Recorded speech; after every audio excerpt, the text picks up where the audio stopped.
Hello বন্ধুরা, কি অবস্থা, কেমন আছেন সবাই? আশা করি সকলে ভালো আছেন।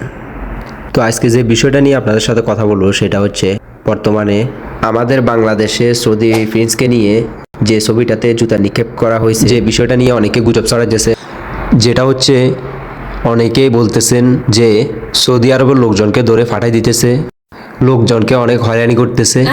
এগুলোর সাথে আসলে বাস্তবের কোনো মিল নেই, কেননা সৌদি আরবে দরফাকর সারা বছরই চলে। সৌদি আরব দরফাকর সারা বছরই চলে, এটা নতুন কিছু নয়। এগুলা নিয়ে আপনারা বিভ্রান্ত হবেন না। যারা দেশে আছেন, আমাদের প্রবাসী ভাইরা যারা ছুটিতে আছেন, তারা বিভ্রান্ত হবেন না। এগুলা সম্পূর্ণ গুজব, আপনারা এগুলাতে কান দিবেন না।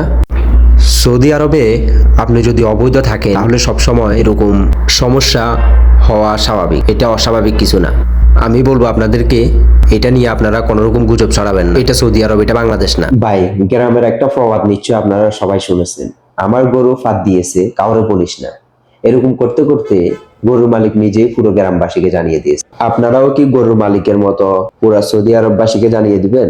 বাংলাদেশে কি হয়েছে না হয়েছে এগুলা নিয়ে সোশ্যাল মিডিয়াতে এত হাই হুল্লাস করার কি আছে? আমি নিজেও সৌদি আরবে থাকি, অযথা আপনারা বিভ্রান্তি চড়াবেন না। শুধু বাংলাদেশি না, অবৈধ যে কোনো দেশের পাবলিককেই অভিযানে ধরতে পারলে দেশে ফাটিয়ে, এটা নতুন কিছু না। আমি সৌদি আরবে এমন কিছু দেখতেছি না, অথচ কিছু লোক অল্প কিছু ভিউর জন্য তারা বাংলাদেশে থেকে সবকিছু জানে। আসলে আমি বলবো এটা সম্পূর্ণ ভুয়া নিউজ। এটা প্রতিনিয়ত বড় বড় শহরগুলাতে, যেমন ধরুন রিয়াদ বাটা মার্কেট, ওয়াল কাসিম বুরাইদা ও হাইল বাঙালি মার্কেট, এমন আরো অনেক মার্কেট আছে যেখানে আমাদের বাংলাদেশি ভাই আমাদের দেশের মতো করে এখানে এসেও তারা ফুটপাতে ব্যবসা করে।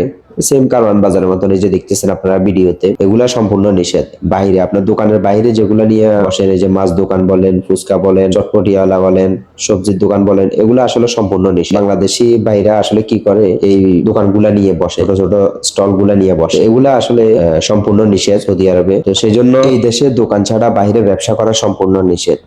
দেশে যারা আছে কিছু না জেনে শুধু শুধু গুজব ছড়াবেন না। দোকানের বাইরে যারা ব্যবসা করতেছেন তারা নিজেরা এটা জেনে শুনে করতেছেন যে এটা নিষিদ্ধ, বলে দিয়ার লোকজন আসে তখন সাথে সাথে এরা পালিয়ে যায়। আশা করি এটা নিয়ে আপনারা বিভ্রান্ত হবেন না, কোনো রকম গুজব ছড়াবেন না।